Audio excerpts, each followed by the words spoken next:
One of the things you rarely see people talk about in a build, especially with YouTube and all the other things, is concessions you need to make for budget.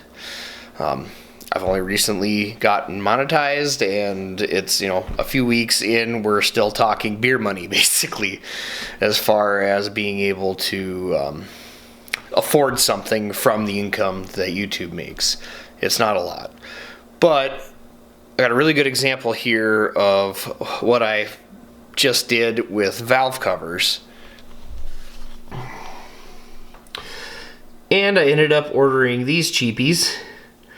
Now, I will say I have used the CFR product before. I know what to expect with them.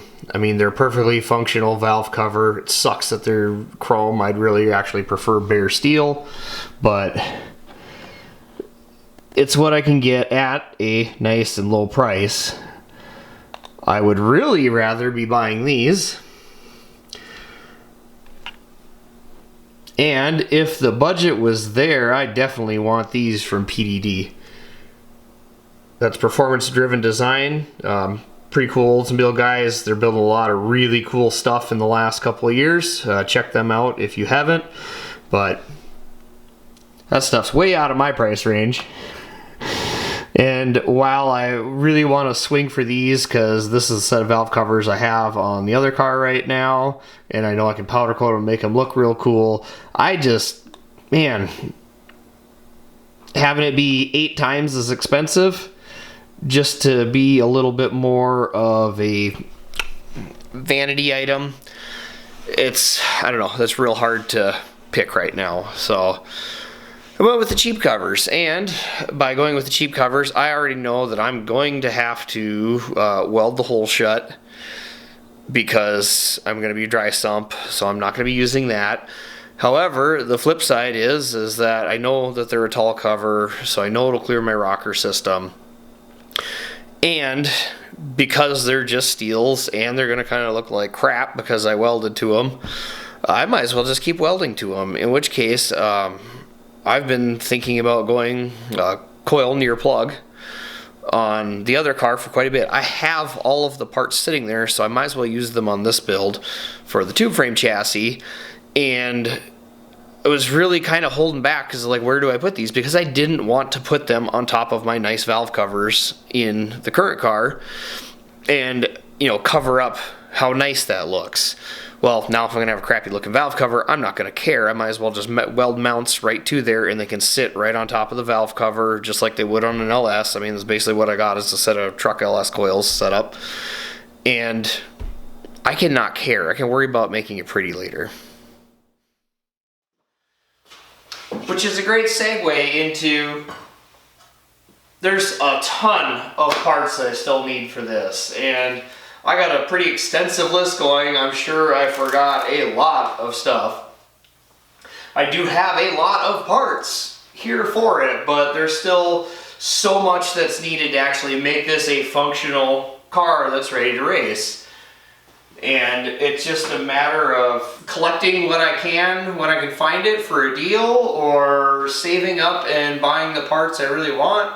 It's got to be a balance of that when you're doing a big project like this. I can tell you right off the bat, pretty much with the list I got going, I'm probably looking at another 10 grand before this is even a functional car. And I mean, I've got a body outside, I've got sheet metal for the trans tunnel and the floors and the firewall. I have a seat already. I've got some pedals that need to be rebuilt. I mean, basically 90% of the chassis, other than doing the roll cage, is here and done, but it's still going to need things like a steering column and a steering wheel and some power steering components. I still need parts for the engine, center section for the rear end and a drive shaft, and there's just and it's just kind of crazy about how much stuff you actually need to build a car.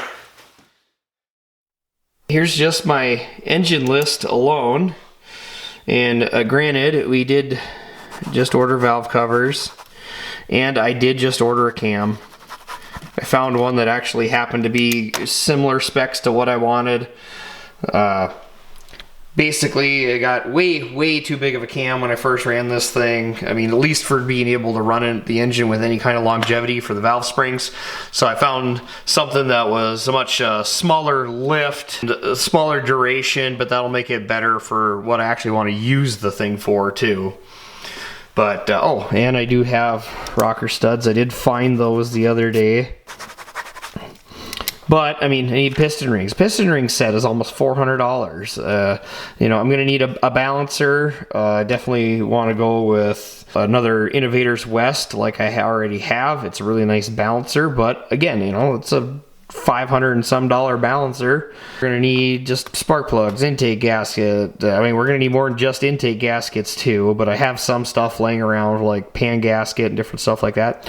I still don't know what I'm going to do as far as whether we're going to try to do this on a budget and go carb or EFI, but like I said, if I go EFI, I already have all the coil packs and stuff, so we're already kind of partway there, versus I don't have anything for spark if we go carbureted.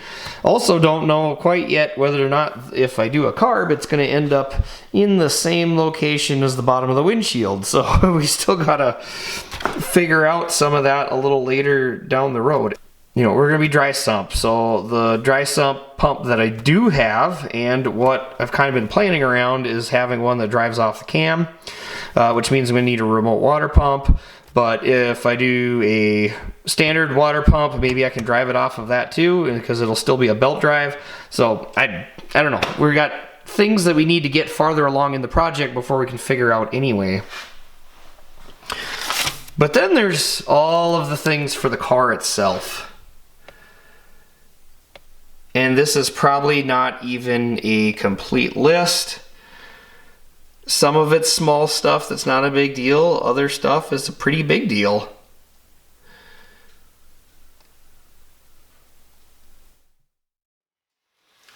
You know, I don't want this to sound like a, you know, woe is me, poor me, you know, cars are expensive. I know they're expensive. I knew that this cost was going to be here when I started this project. It's also kind of why I've been putting it off for 10 years. And, you know, and it's just a matter of, you know, I got as far as I could with the other car, and to keep working on that one, while it would be less expensive, you know, to just keep modifying that car is also in a really good place where I can street drive it, I can drive it to events, thrash it all day, and drive home. It's a good all-arounder, and it's just, I really enjoy that car the way it is right now. This car was never meant to be that. It's just, I mean, it was at one point in time for me. I daily drove this car, the body that is going on this car. This one was always kind of going in this direction, so that's why I'm really excited to be doing this build finally, and to be doing it with that engine that I built 10 plus years ago, that is easily the highest horsepower 403 Oldsmobile block on the planet by well over 100 horsepower. You know, and I don't know, it ran on the dyno well. I mean, the biggest issues we had were wearing out intake guides, which was because I was doing 825 lift with a stud rocker. Not good, but again, even back then I didn't have the money laying around to do shafts. So, you know, that's why, you know, now I've ordered new cam.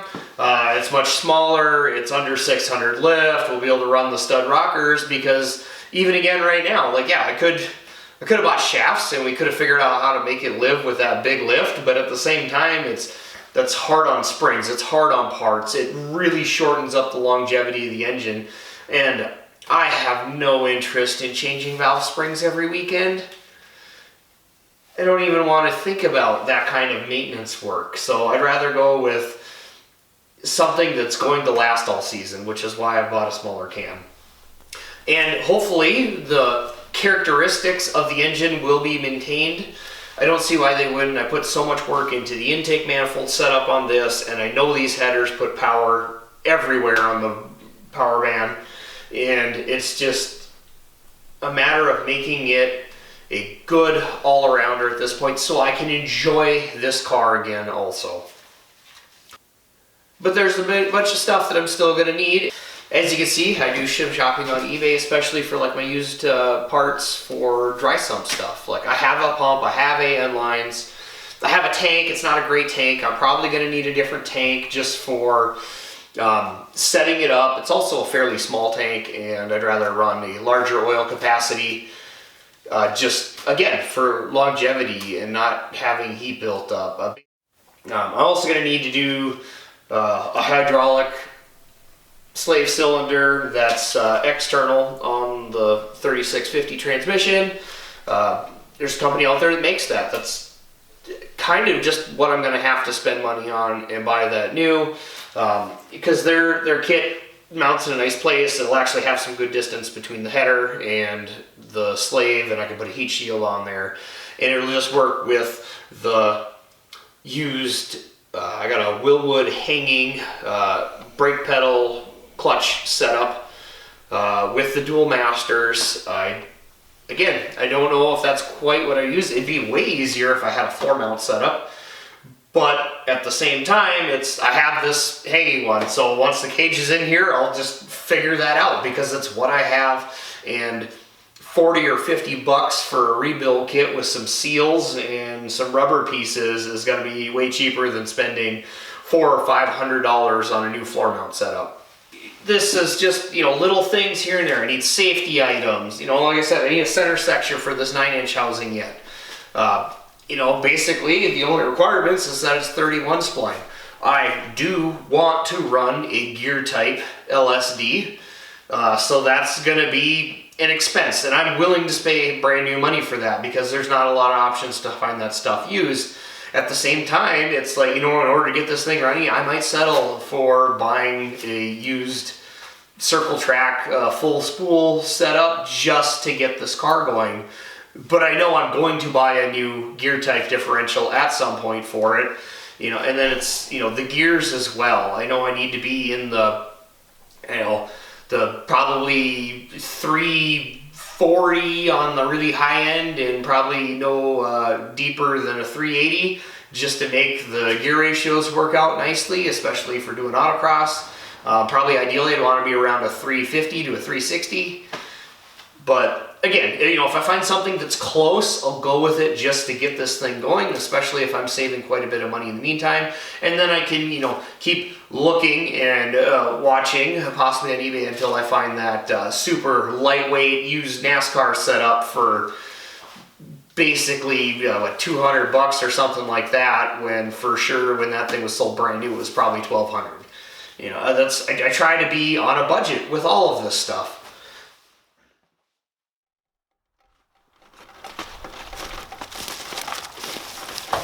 And a real big one's going to come down to, body work on this car. And, I already know we're going to end up wide body, and I can work with steel as far as making all that happen. I mean, I'll have to on the quarters in the back anyway. But at the same time, in the name of this being a lightweight build, a fiberglass front clip would be awesome to have. But it's going to make it more difficult for me to do the wide body setup in the front. But that's also, I can learn a new skill with doing some fiberglass too there.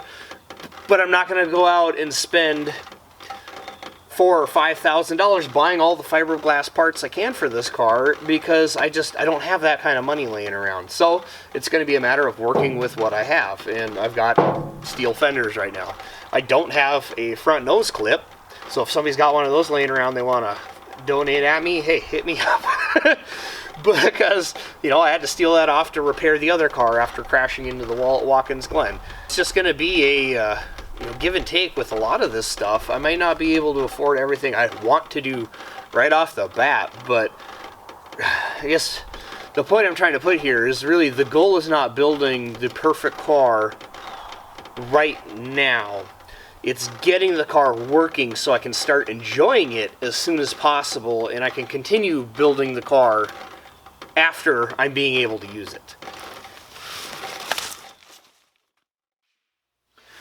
Because if you followed along on building the 85 at all over the last couple of years and me posting videos on YouTube, you would know that I spent 6 years developing that car into what it is now. I mean, from the first track day I took that thing to, and it was basically on stock suspension other than some upper control arms and tall ball joints and mildly upgraded brakes. I mean, it's a lot easier to make changes over a week or 2 weeks between events and get back out there with the car and be using it. That helps keep the motivation up. That makes it a lot more fun versus sitting here and staring at a project that you're working on but don't have the money to complete the way you want to, and you're adamant you want to do it how you want to do it, and then it just sits for another 10 years. Like, that doesn't sound fun to me at all. I'm not interested in that.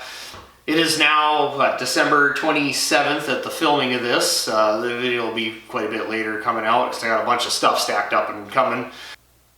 You know, I started this project end of October or mid-October, something like that, and we've gotten this far. It was a pile of tubes laying behind the garage. This transmission in this car is spare parts. It's a bunch of the end links and stuff that I use for the Watts link in the back. That was spare parts laying around.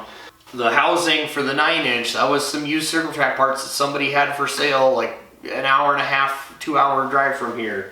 Buying brake calipers and stuff off of eBay or wherever I can find them. I've got them from swap meets before. It's just a matter of, you know, doing that. I had the engine, I had the headers.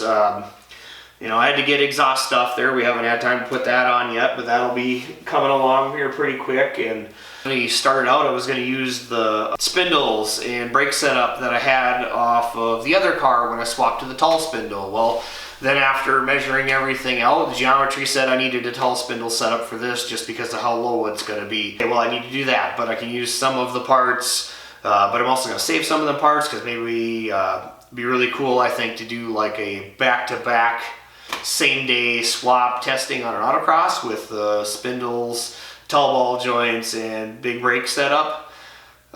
You know, like an versus stock, like an apples and oranges kind of video. I think that'd be really cool, so I'm probably going to save those parts to try to do something like that at some point in the future. It's just trying to figure out how to best balance where the money gets spent. A good example for that, like now that I'm looking at, is I got these, you know, AFCO coilovers laying here that I'm using for mock-up. They're way too long, they're too tall. I'm not going to use them in this setup, but I was able to compress them down and get the install height that I'm going to need so that I could set up the fronts and the rears. For sure on that, I'm going with Viking. Like, they've been helping me out for several years now. It's a product I believe in, and you know, I don't want to tell anybody else to run something that I don't believe in. It's also right.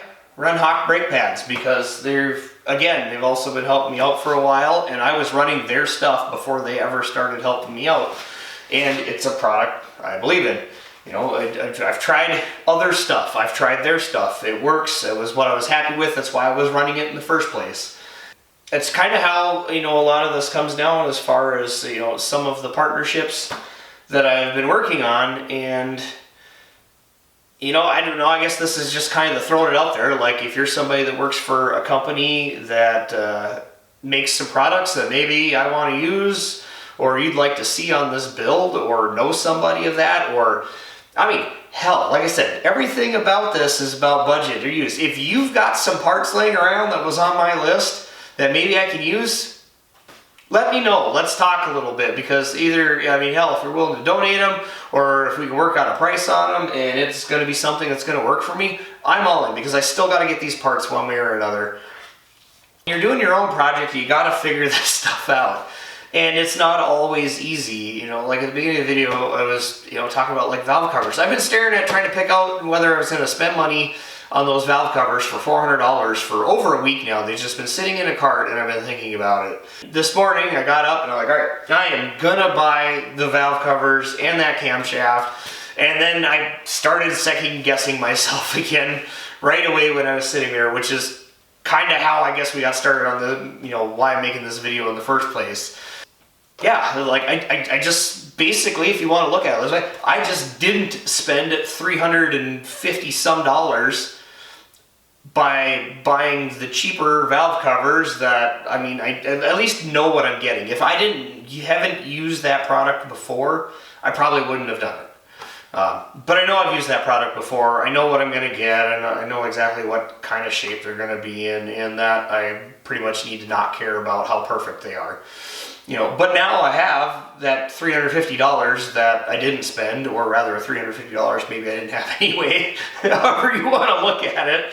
But I can basically now shift some resources around to buy something else, which is why I ordered that cam right away, because all right, well, instead of spending it was going to be probably $900 today after taxes for those 2 items, now I've only spent $550 maybe. So I don't know, it makes me feel like I've got a little bit more funds to work around, which means I can buy a few more parts. Maybe it'll be smaller things, but hey, if it's enough smaller things that I can get another big step done with this project, then hey, we're making progress either way. Good topic to tie in with this also will be motivation. I know a lot of people struggle with it. Actually, just yesterday I had a comment on one of my Facebook posts from somebody that was like, if I had a fraction of the motivation that you do, and it's, yes, I have quite a bit. I know I have the ability to be more motivated than a lot of other people, especially when it comes to projects, but a big part of it is, this is my passion, building things like this. I have fun with this. This is my hobby and what I choose to spend my spare time on. And while I do plenty of other things also, like this is really what does it for me.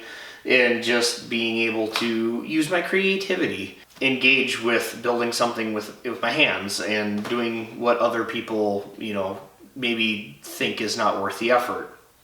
That being said, it's like I'm just to work a full-time job. I've got family life that I gotta balance out with this or whatever, but it's also, you would not believe what just doing, I don't know, I guess I like to say an hour a day. You wouldn't believe what an hour a day will do working on a project. And it doesn't matter, it doesn't even have to be big stuff. Like I could come out here and I got to make a bracket. Like at this point in time, I haven't finished up my front sway bar mount, and I had to come out here the other day and was messing around with working on some stuff for the house kind of a thing, and then ended up out here and it's like, well, okay, I got half this bracket made, so I need to make the other 2. So I made up a template, and then all I did was I just got the 2 pieces cut out. I haven't even drilled a hole with them. I can see them laying over there on the bench right now.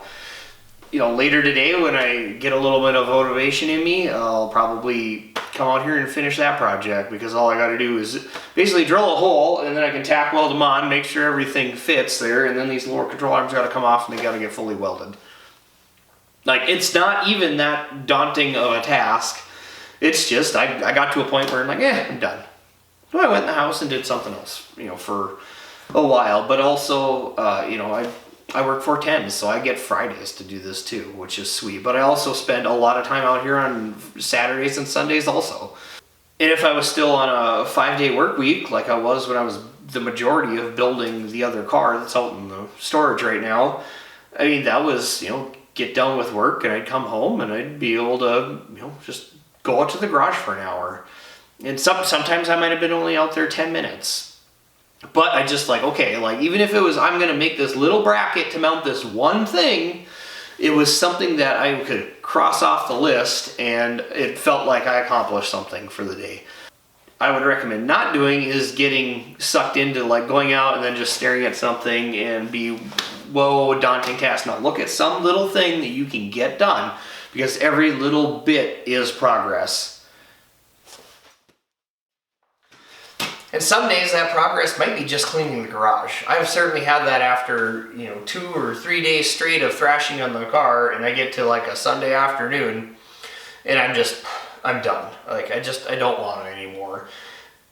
But I'll still kind of push myself through that little bit extra where it's okay, yeah, I don't want it anymore, but there's metal, dust, and shavings and chips all over the floor, it needs to be cleaned. So I'll start moving some stuff around the garage and sweeping. And it probably only takes me 20 minutes, half an hour maybe if it's super dirty. But then when I turn around and look at it, holy crap, the garage certainly looks nice and clean now. Like, that's kind of a big motivator. If you feel like, okay, yep, I've like reset for the week. And, even if I don't get back out in the garage for a couple of days, I try to, even come out after I get home from work and just try to do a little thing here and there. And that way I kind of am able to formulate a good plan by the time Friday rolls around and I'm ready to spend a whole day on it if I don't have something else that's come up that I'm going on. And that's my advice for trying to stay motivated on a project. Definitely be aware of your costs up front.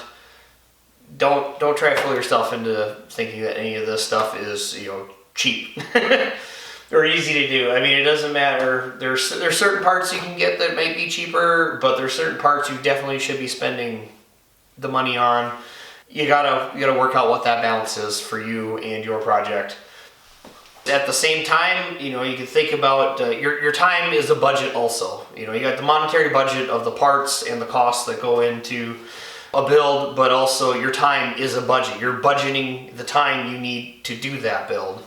It's not for everybody. Maybe some people, you're better off, paying someone else to do it and, just to get it done so that you can start enjoying that vehicle and project. For me, I get just as much, maybe more enjoyment out of the build itself as I do driving the car afterwards. So it's kind of a win-win on both sides for me.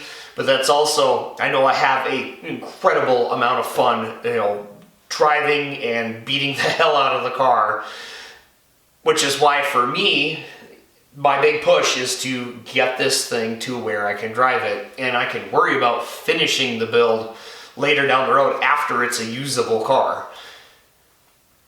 Which is why the goal for me is I want to drive this thing at least once in 2025, which I think is doable. I think my real floating goal right now is to do that for North Star Speed Summit 2.0, so that should be early September. However, I was walking around at PRI and talking to different people and went over to UMI and, if King of the Mountain was an option, that's late August. It's all the way out in Pennsylvania. It's a hell of a drive, but I don't know. I think this thing would be pretty dang awesome to take out there. Kind of low-key, that's what it's being built for, but at the same time, it doesn't matter what I'm actually building it for because no matter what I end up going to do with this thing, I'm going to have a lot of fun doing it.